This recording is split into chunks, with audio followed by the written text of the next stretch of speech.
12월 둘째 주일을 성서주일로 지키는 전통이 있어서 같이 하나님의 말씀을 묵상해 보고자 합니다.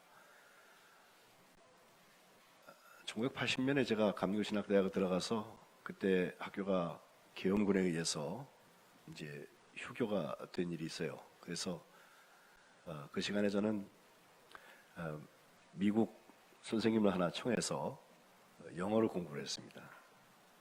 나중에 그게 연결이 되어서 저와 함께 공부한 친구네 집에, 그 선생님의 집에서 살게 됐는데, 월터 A. 러셀이라는 분인데, 그분은 성공회에 아주 독실한 신자였어요. 굉장히 보수적인 믿음을 가지고 있어서 같이 살다 보니까 알아진 것 하나가 성경책 위에다 뭘 올려놓는 꼴을 못 봐요. 성경책이 제일 위에 있어야지, 성경책 위에 뭐가 놓여 있으면 하나님의 말씀 위에다 뭘 올려놨다고 야단을 치더라는 거예요. 한 분은 모르고 그 당시 그 카세트 플레이어 있잖아요. 이렇게 꽂아서 누르고 혹은 녹음도 할 수 있는 거. 그게 그 위에 있었는데 아이 뭐 화가 나가지고 막 뭐라고 그러더래요.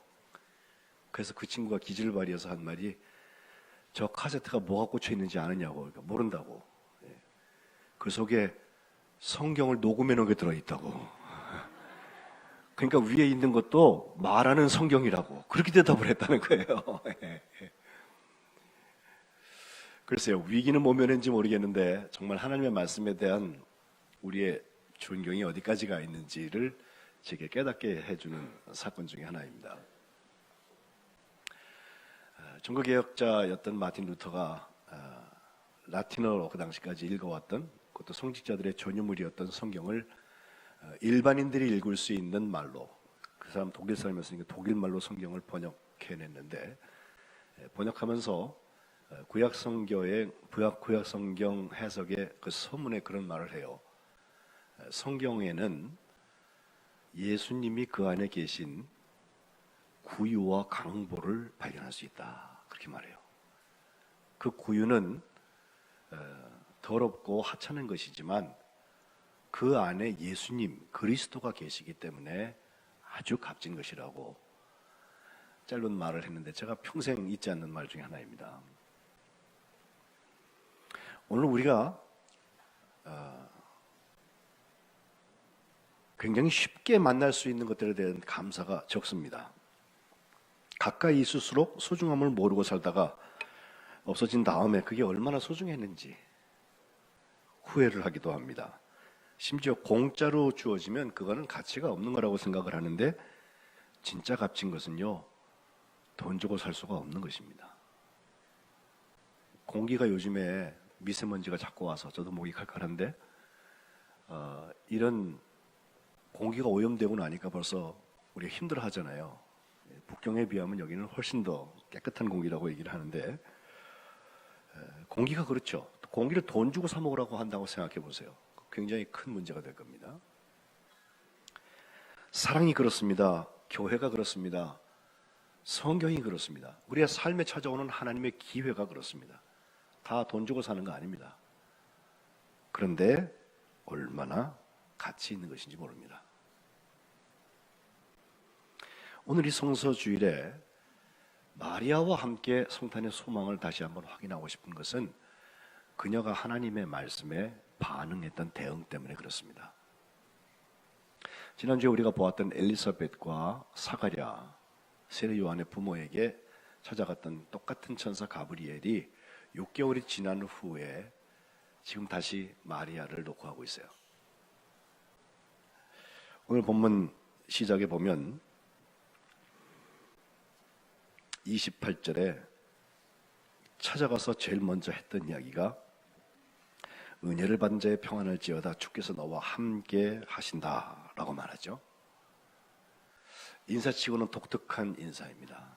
우리가 뭐 샬롬 하는 정도의 인사는 할 수 있는데 은혜를 받은 자여 평안할지어다 주께서 너와 함께 하시도다라고 되어 있지만 헬라어 성경 원문을 보면 순서가 바뀌어서 평안할지어다 은혜를 받은 자여 주께서 너와 함께 하신다라고 되어 있어요.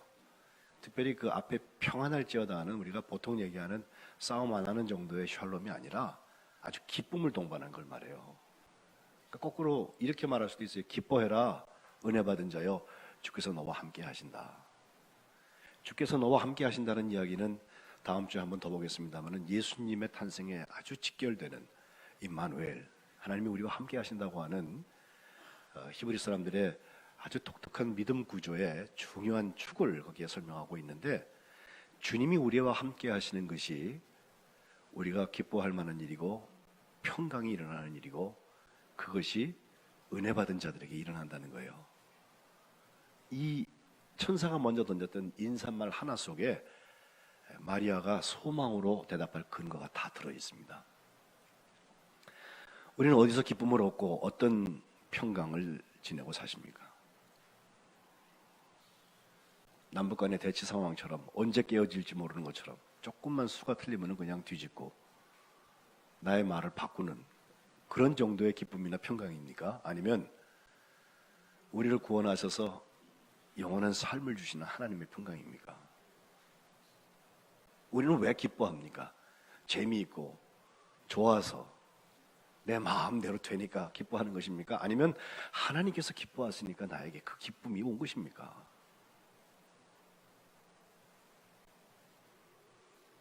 그리고 은혜 받은 증거는 어디에 있습니까? 하나님이 너와 함께 하신다는 거예요. 제가 이번에 임원 면담을 92분을 했는데 한 분 한 분 만나볼 때마다 임원들이 그래요. 이렇게 교회에서 멀리서 볼 때는 잘 모르다가 가까이 앞에서 둘이 딱 앉아 있으니까요, 얼어요, 얼어.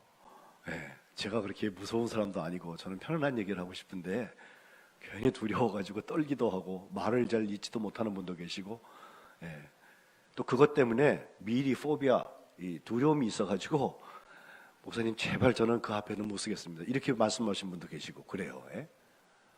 뭐 일면 이해는 합니다만은 천사를 만난 사람이 깜짝 놀라고 있는 그 자리에 주께서 너와 함께 하신다, 이걸 알려주세요.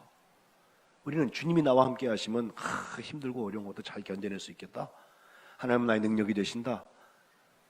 그런데 바로 그 하나님이 보내신 사자가 그 앞에 있는데 왜 사람은 놀랄까요? 왜 무서워할까요?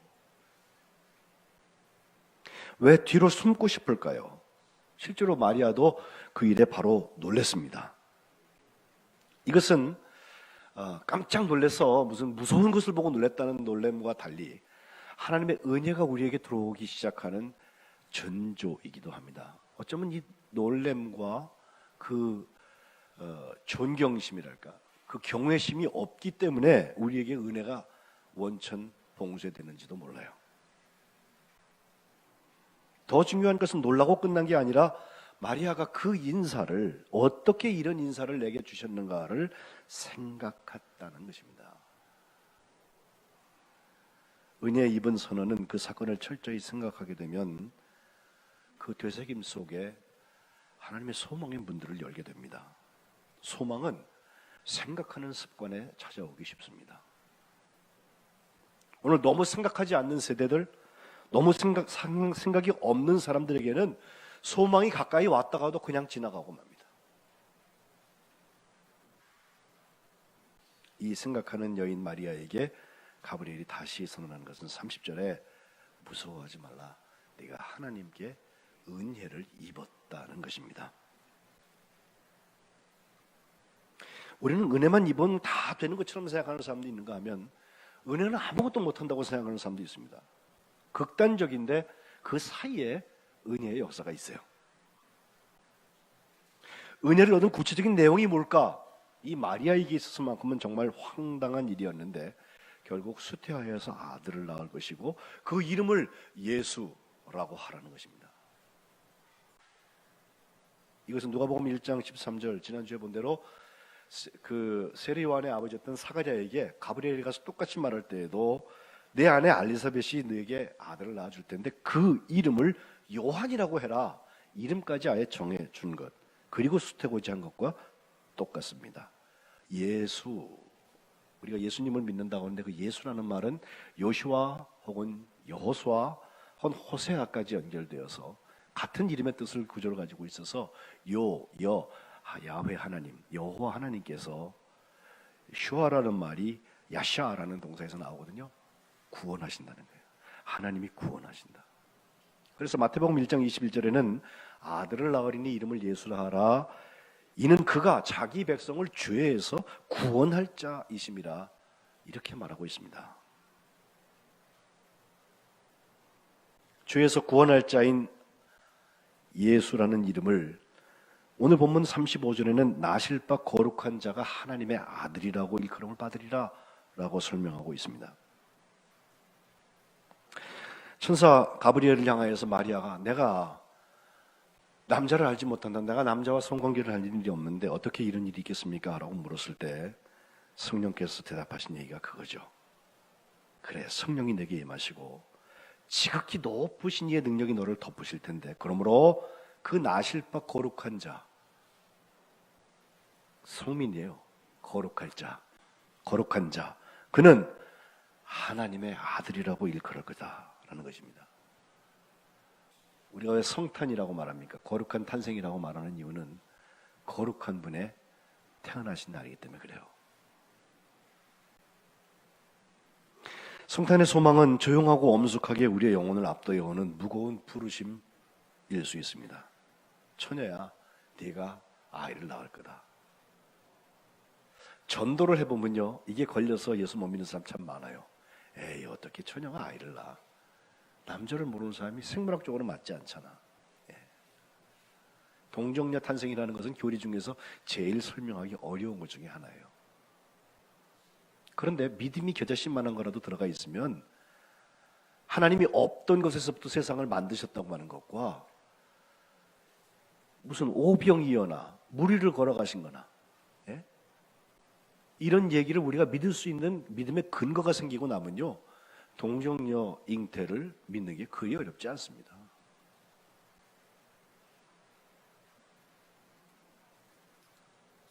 당사자인 마리아는 어땠을까요? 나는 아직 약혼 상태라서 결혼을 안 한 상태고 자기가 아무리 보아도 나는 남자하고 성관계를 할 일이 없는데 내게 내 태에 아이가 생긴다. 이것은 그 당시 율법으로 얘기하면 혼전에 다른 관계를 한 것으로 이렇게 매도가 되어서 돌 맞아 죽을 수도 있고 물론 파혼당할 수밖에 없는 엄청난 위험을 부담해야 되는 사건이에요. 그런데 마리아가 그 이야기에 대답한 얘기에 보면 소망이 잘 표현되어 있어요. 성령이 임하셔서 지극히 높으신 이의 능력이 덮는 사건이 일어날 사람, 그것을 기대해왔던 사람이라면 나의 이해나 나의 생각이나 나의 경험이나 이것을 넘으시고 이 역사에 쳐들어오시는 성령님의 역사, 그 돌파를 바라볼 수 있는 문이 열려요. 가브리엘은 친족 엘리사벳을 예로 들면서 그녀도 나이 많아서 아이를 낳지 못하는 여자로 알려져 있었지만 이미 수태하여서 6개월이 되었다 하면서 37절에 대저 하나님의 모든 말씀은 능히 못함이 없느니라 라고 선언합니다. 사람으로서는 못할 일인데 하나님의 말씀으로는 이루어진다는 거예요. 그 가장 큰 기적은 남자를 알지 못하는 사람이 여자가 아이를 가졌다는 것보다 더 큰 기적이 있다면 제겐 적어도 그래요. 저 같은 죄인을 주님이 용서해 주셨다는 거예요. 이건 달라도 너무 다른 차원인데 그 온전하신 예수님께서 죄인을 구원하시기 위해 세상에 오신 것도 기적이고 그 죄인들의 손에 의해서 십자가에 물과 피를 다 흘리고 죽으셨다는 거, 그리고 부활하셨다는 거, 모두 다 신비투성입니다. 그런데 이것이 하나님의 모든 말씀은 능치 못함이 없다는 말씀 속에 다 들어가 있습니다. 무에서부터 세상을 만드시던 하나님의 말씀의 창조의 역사도 역시 하나님의 말씀으로 시작하였고 그 말씀이 육신이 되어서 이 땅에 오셨다는 게 요한복음 1장에 나오는 성탄 기사에 준하는 성육신의 이야기고 결국 말씀으로 세상을 완성하실 것입니다. 대저 하나님의 모든 말씀은 능치 못함이 없느니라. 이것에 대한 어떤 반응을 하냐에 따라서 성탄의 소망이 열리고 닫힙니다. 마리아는 어떻게 대답했습니까? 마지막 읽은 말씀인데 주의 여종이오니 말씀대로 내게 이루어지이다 라고 대답했습니다. 어쩌면 오늘 읽은 전부의 이야기, 가브리엘이 나타나고 블라블라 여기까지 온 것은 바로 이 한마디의 말을 들으려고 했던 것 같습니다. 주의 여종입니다. 말씀대로 내게 이루어지겠습니다. 마리아는 천사를 통해서 주신 하나님의 말씀대로 이루어지기를 소망했던 사람입니다. 이것이 2019년도에 우리 교회가 하려는 일입니다. 내 꿈을 이루고 나의 자리를 공고히 하고 내가 익숙한 자리에 안주하려는 것을 통과시키려는 것이 아니라 말씀대로 내게 이루어지고 말씀대로 우리 집에 이루어지고 말씀대로 성민교회에 이루어지기를 기대하는 것입니다. 이게 진짜 소망입니다. 그걸 소망했던 사람들에 의해서 이 역사는 하나님의 구원의 일들을 감당해 왔습니다. 여기에 하나님의 뜻이 있어요. 마리아가 그 고백을 하고 있을 때 그 태에서 난 예수님은 이건 기도라고 저는 봐요. 예수님께서 주의 기도를 가르치실 때에도 뜻이 하늘에서 이루어진 것 같이 땅에서도 이루어지이다. 말씀대로 이루어지이다. 예수님이 십자가를 앞에 두고 기도하실 때에도 겟세마네에서 떨어지는 땀방울이 피방울처럼 보여지게 되는 절대 절박한 내일이면 십자가를 져야 되는 장면을 기도하실 때에도 아빠 아버지여 아버지께는 모든 것이 가능하오니 이 잔을 내게서 옮기시옵소서. 그러나 나의 원대로 마시옵고 아버지의 원대로 하옵소서. 아버지의 원대로 하옵소서. 아버지의 뜻이 이루어지시옵소서.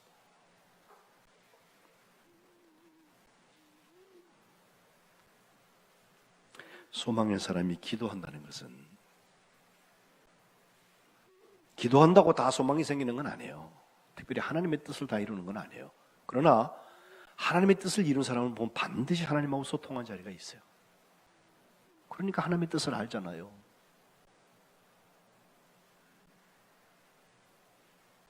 이 말을 듣고 천사는 떠나갔다고 했습니다. 천사가 떠나가자마자 마리아는 성탄의 소망을 품고 자기의 친척인 엘리사벳을 향해서 갑니다. 작년 이맘때 때는 제가 이 말씀을 전했는데 가서 먼저 문안할 때부터 시작해서 또 그들이 서로 축복하는 이야기, 그 이후에 마리아가 그 유명한 마리아 찬가 마그니피카트를 노래했던 자리까지 가보면 정말 기막힌 일들이에요. 역사는 그들을 관심 갖지도 않았어요. 무슨 일이 일어나는지 몰랐어요. 근데 성령께서는 소망이 잉태한 자리를 알고 계세요. 엘리사벳이 훨씬 나이도 많았을 테고 또 6개월이 이미 된 상태 아니겠어요? 그 뱃속에서 아이가 태동하는 것을 보면서 내 주가 내게 나오심이 웬일입니까? 내 태 속에 있는 이 아이가 지금 뛰놉니다. 어떻게 주가 됩니까? 저 아래 아이인데.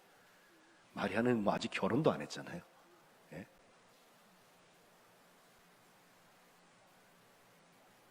그러면서 45절에 중요한 말 하나를 하는데 주께서 하신 말씀이 이루어질 줄 믿는 여자가 행복합니다 라고 말해요.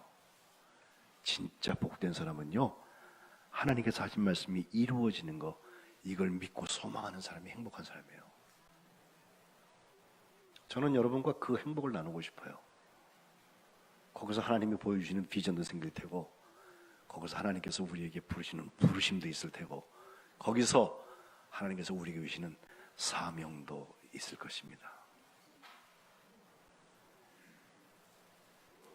마리아의 찬양은 주님을 찬양하며 기뻐합니다. 주님께서 여종의 비천함을 돌보셨습니다. 또 두 번째, 능하신 이가 내게 큰 일을 행하셨습니다. 오늘 마지막 찬송에 이 찬송 하려고 그러는데, 하나님 내게 정말 큰 일을 행하셨습니다.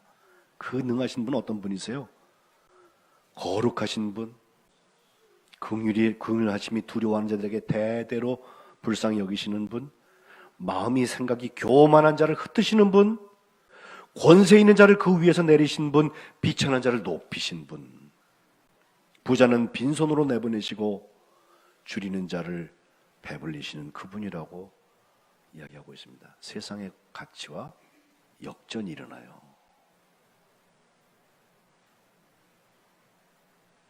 그분이 비천한 나에게도 이 일을 하셨다고 두렵고 떨리는 마음으로 찬양하며 기도하고 있어요. 세 번째 마그니피카트는 하나님의 백성을 영원히 도우시고 긍휼히 여기시고 기억하실 것이라고 하면서 끝나요. 이 놀라운 마리아의 찬양은 다시 말씀드리지만 45절, 주께서 하신 말씀이 반드시 이루어지리라고 믿은 그 여자에게 복이 있다고. 엘리사벳이 그 여자에게 얘기했을 때 이런 찬양이 나오게 돼요. 바로 오늘 본문 38절에 마리아가 주의 여종입니다, 말씀대로 내게 이루어지다 라고 고백했던 자리가 바로 그 자리입니다.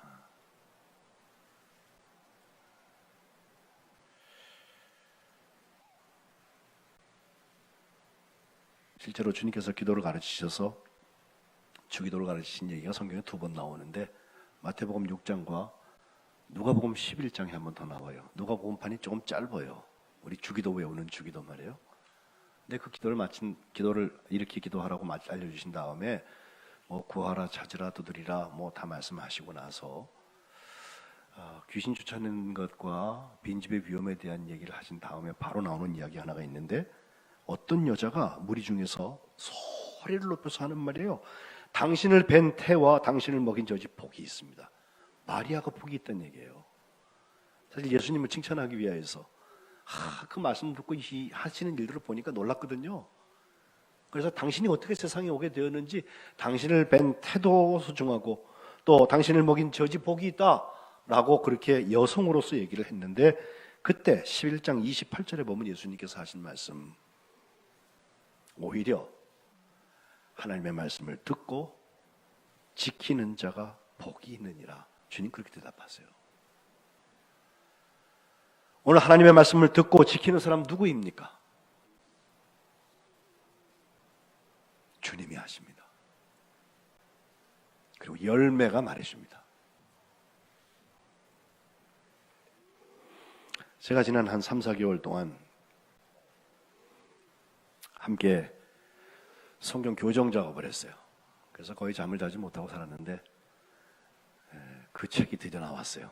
내일 가족 성경이라는 이름으로 책이 엄청 커요. 두껍기도 1280페이지인데 크기가 이만해요. 저기 있는 성경보다 훨씬 커요. 합해놓은 것만 해요. 무게가 4.5kg이에요. 성경 하나가. 들고 다니는 성경이 아니라 놔두고 읽으라는 거예요. 근데 왜 가족 성경이라고 했냐면 우리가 너무 개인화되다 보니까 다 앱으로 읽어 이제. 예? 요거로 싹 들고 다니면서 다 읽어요. 그게 안 된다는 얘기는 아니에요. 가족이라는 건요, 함께 할 부분이 필요하거든요. 가족 예배도 하고 가족이 함께 성경을 읽어나가는 일이 정말 소중해요. 그래야 이렇게 3대로 이루어지는 역사들이 일어나거든요. 근데 저마다 살아, 저마다. 그리고 왜 성경을 번역해야 됐나? 여전히 성경 읽기가 어려워요. 말이 어려워요. 저희들이야 이제 전문가가 됐으니까 익숙해졌는지 모르지만 믿지 않는 사람한테 읽으라고 하면 무슨 책이 이렇게 어렵냐고 그래요. 2번, 3번 읽으면 좀 쉬워집니다. 이렇게 말하는데 그 성경은 가독성을 많이 높였어요. 읽는 속도도 소리를 내서 읽어보니까 확실히 빨라요. 예. 그리고 필요한 주들도 잘 달아서 좋은 성경 번역을 이번에 하게 됐는데, 여러분 가족 성경 하나가 있어서 외국에는 패밀리 바이블이라는 게 많이 있어요.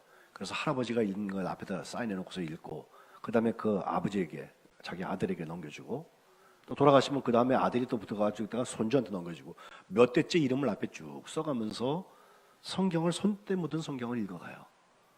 우리는 그거 잘 안 하거든요. 돌아가시면 영정 앞에다 놓고선 손수 읽으시던 성경 그러고선 어디로 누군가 치워버린다고. 사실 그런 일은 아닌 것 같아.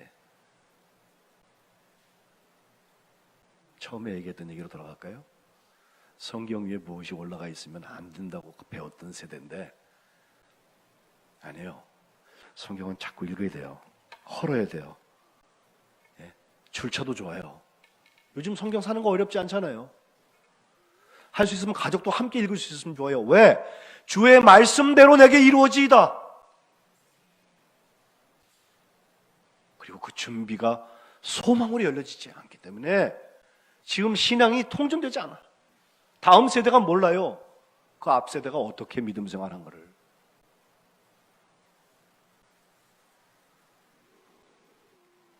이 번역을 했던 이영주 목사는 무려 32년 동안 컴퓨터 선교회를 만들어가지고 이 성경 번역을 시작을 했는데 32년 만에 같은 날 12월 10일 날 출판 감사 예배를 드리게 됐어요. 제가 정말 고마운 마음이 들어요. 그 앞에 썼던 바이블웨이나 신구약 중간서나 다 좋은 책들인데 그보다 더 그만한 크기의 큰 성경을 이제 출판시키게 된 것을 너무 감사해요.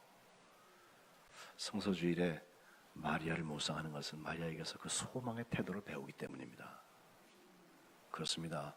주의 말씀이 내게 이루어지는 역사가 이 강림절에 여러분에게 있으시기를 주님의 이름으로 축복합니다. 기도하겠습니다.